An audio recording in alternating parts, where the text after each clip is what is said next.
झारखंड में बुधवार को पहले चरण के लिए 43 सीटों पर वोटिंग होनी है। इसमें जमशेदपुर वेस्ट विधानसभा की सीट भी शामिल है। यहां से जेडीयू के उम्मीदवार सरयू राय ने वोटिंग से पहले जीत का दावा किया। उन्होंने कहा कि इस सीट से कांग्रेस के उम्मीदवार बन्ना गुप्ता और एआईएमआईएम के उम्मीदवार बाबर खान के बीच दूसरे पायदान के लिए लड़ाई होगी। उन्होंने विधानसभा क्षेत्र के मुस्लिम मतदाताओं से वोट करने की अपील की।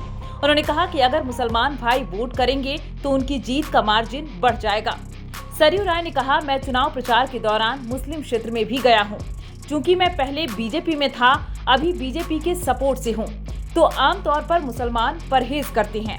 मैं तो अपने मुस्लिम भाइयों से कहता हूं कि अगर आप मुझे वोट दीजिएगा तो मैं ज्यादा वोटों से जीतूंगा, मार्जिन ज्यादा रहेगा। आप वोट नहीं दीजिएगा तो मार्जिन कम रहेगा।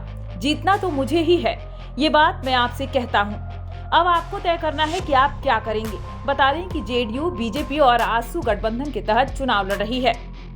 जेडीयू उम्मीदवार ने कहा, इलाके में 80 बूथ ऐसे हैं जहां 100% मुसलमान हैं।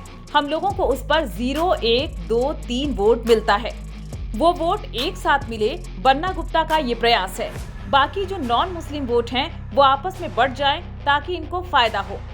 बन्ना गुप्ता पर हमला करते हुए उन्होंने कहा, मैं मानता हूं कि बन्ना गुप्ता हेमंत सोरेन की सरकार में सबसे भ्रष्ट मंत्री हैं। यहां की जनता उनसे छुटकारा पाना चाहती है। सरयू राय ने दावा किया कि राहुल गांधी की सभा में भीड़ नदारद थी। एक तरह से उनका फ्लॉप शो था।